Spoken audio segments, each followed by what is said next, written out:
And today, with this vote, we are finally putting these victims and these survivors of Jeffrey Epstein and the cabal of rich, powerful elites that expands not just here in the United States of America, but to other countries as well. We're putting them last. Preach it, sister. That was Republican Congresswoman Marjorie Taylor Greene delivering a speech on the House floor today as the House voted overwhelmingly in favor of the release of the Epstein files. Now, the bill later made its way to the Senate. I'll give you the update on what the Senate decided in just a moment. But Cenk, your 2 cents? Look, I think the fact that they buckled is enormous. And once we tell you about this seminal event to begin with, then I want to talk about, wait, can we do this again and again and again, where we put pressure on corrupt politicians to do what we want instead of what their donors want? That would make this moment and this day way more historic. So let's talk about it. Definitely. What would also make my life historic is if I also get a special graphic, but instead of 2 cents, it says, Anna, the whole enchilada. Ooh, think about it. Okay, we're gonna think about it. Think about it. All right, so here are the details. Here is what happened in the House as they voted on this bill today. The House did vote overwhelmingly to pass what is now known as the Epstein Files Transparency Act. 427 House lawmakers, including 216 Republicans, voted in favor of this legislation. Clay Higgins was the sole Republican who voted no. And he did explain himself in a statement posted on X where he says that basically the way that this legislation is written is it's gonna harm people who might have their names in these files, but are actually innocent and have not engaged in any wrongdoing. He says it abandons 250 years of criminal justice procedure in America. As written, this bill reveals and injures thousands of innocent people, witnesses, people who provided alibis, family members, etc. If enacted in its current form, this type of broad reveal of criminal investigative files related to a rabid media will absolutely result in innocent people being hurt. But those files would make clear what the alibis of these individuals were, right? I mean, yeah, it's always been nonsense, total junk. So like it made me think Clay Higgins, like secretly the best paid congressman from Israel, because there's no reason, this is nonsense. All the victims are obviously protected and redacted, and you're worried about the predators that, look, we all get it, man. Bill Clinton and Bill Gates and all those guys and Republicans and right wingers might have been in his phone book, but not done anything illegal. We're not the R word, we get it, right? I gotta be honest with you. Listen, I haven't been completely black-pilled on our institutions. And what I mean by that is, I think our institutions have overall failed us, especially as they currently exist today. But I still believe in the existence of these institutions. I just think they need to be gutted and reformed, okay, top to bottom.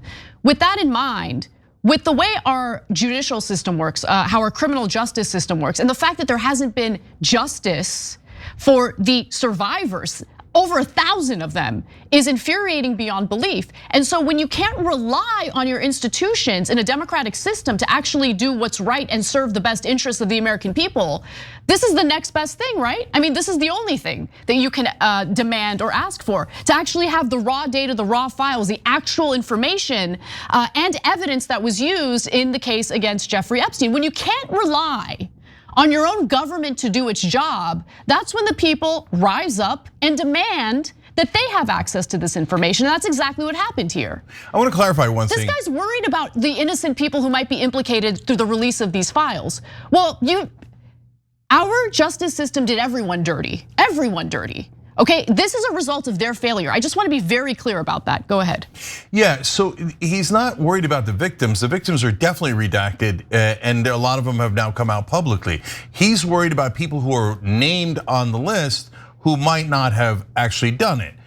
That means, kidding aside, half kidding aside, he almost certainly knows someone on that list, or it's either a donor or a friend, etc. There's no reason on God's given earth to be the only vote against this, because you're so hung up on protecting someone who was a friend and ally of Epstein but maybe didn't do it and maybe did. Right? No, it's super clear. So look, I think we've already spent way too much time on Higgins's ridiculous excuse for why he voted against transparency in the Epstein files. But let's talk a little bit about the Senate, because there was initially reporting that the Senate was going to hold a vote on the same legislation tomorrow. In fact, Senate Majority Leader John Thune made that clear. However, they've already held their vote, and the Senate has passed the bill through unanimous consent. But the real question here, everyone, is whether or not President Trump is gonna sign the legislation. Now, just recently, he kind of did a 180. He started urging the House to vote on the legislation, to pass the legislation. But Trump be plotting. And I'm gonna give you a little insight into what his plot is. Now, first, there were some red flags, okay? Let's start with red flag number 1, which is what Trump said to a reporter aboard Air Force One. This was on November 14th, last Friday. Is there something incriminating in the file, sir? Is there something incriminating in the file, sir?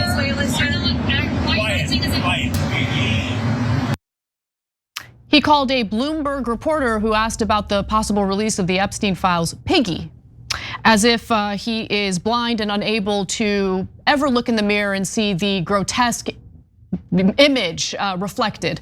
But nonetheless, he then doubled down on that. You might say, well, look, that was last Friday. He's since changed his tune on the Epstein files. Maybe he's had a come to Jesus moment. No, that's not what Trump does. He doesn't have those kinds of moments. So Vaughn Hilliard, who is the senior White House correspondent for MSNBC, basically reported today that Trump actually doubled down, saying, quote, "This reporter behaved in an inappropriate and unprofessional way towards her colleagues on the plane. If you're going to give it, you have to be able to take it." I'm sorry, what exactly did this Bloomberg reporter do that was so terrible and disrespectful to her colleagues? She asked a question that you didn't want to answer, so you decided to attack her and call her piggy and stuff. Like, who does that? Like, what are you, 12? Trump, yeah, that's what Trump does, yeah. So look, everybody looked past it on his own side when he was attacking just people on the left, celebrities like Rosie O'Donnell, etc. They thought it was hilarious, and he's trolling and he's making fun of people, etc. But now that he's attacked his own side so many times, only weak and foolish Republicans would want the Epstein files over and over again. Now everybody's beginning to see, including his own voters, yeah, wait a minute, she's asking you a legitimate question about a thing we care about, and now you're calling her piggy. Like, that's obviously over the top, and it's not funny. First of all, it was never funny for a lot of us, but for even the folks who thought it was funny in the beginning, even they're not amused anymore. And then, well, lastly, guys, I know we gotten used to Trump and being such a jerk, honestly, an easy way of putting it. But that's not cool. Like, forget cancel, forget everything, forget culture wars. It's just not cool. Like, to look at someone and go, ha ha, I'm gonna make fun of your looks when you're a journalist asking me a question.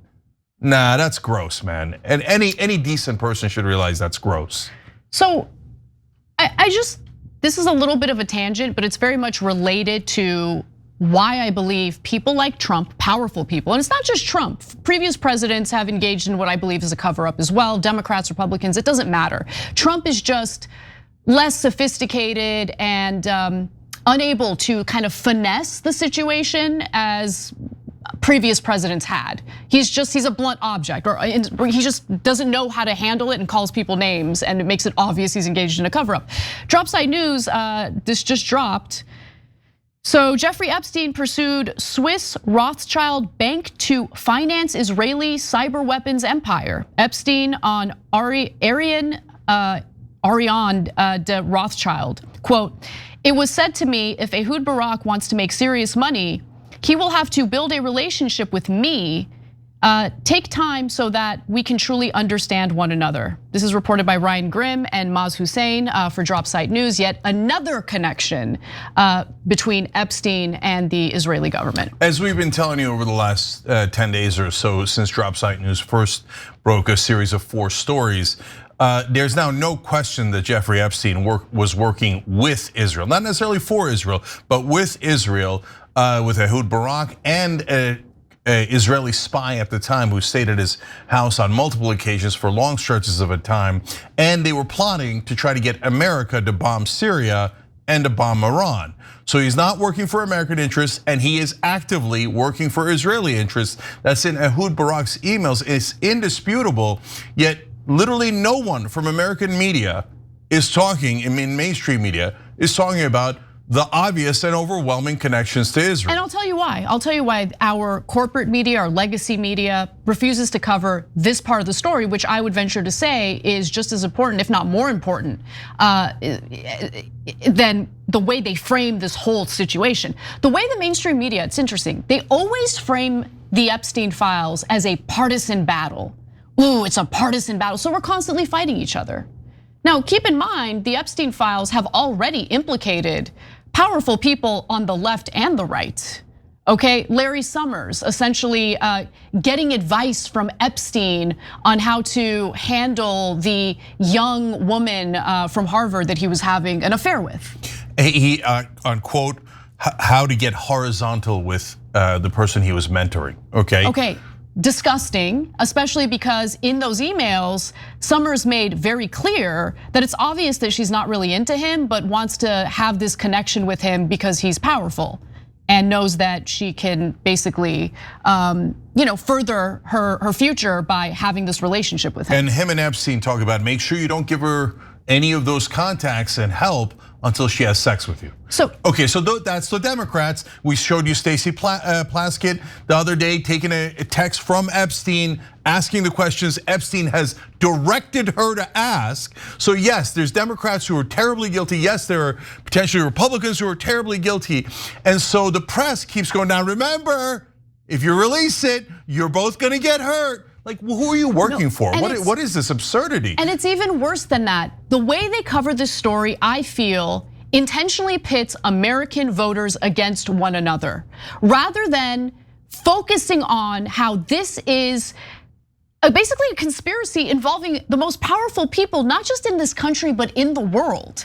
Okay, victimizing our children, victimizing minors. Like, that's what this story is about. So like, to me, I'm sorry, if you are still very much operating with the mindset of everything is partisan, that's all we care about, we have to protect our tribe, I'm sorry. I'm sure the way we cover this story upsets you.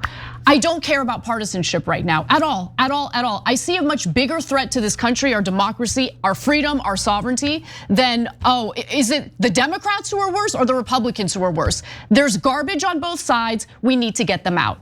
Okay, two quick things about that. So in the stories that Drop Site News broke, Epstein arranges a meeting with Vladimir Putin and Ehud Barak.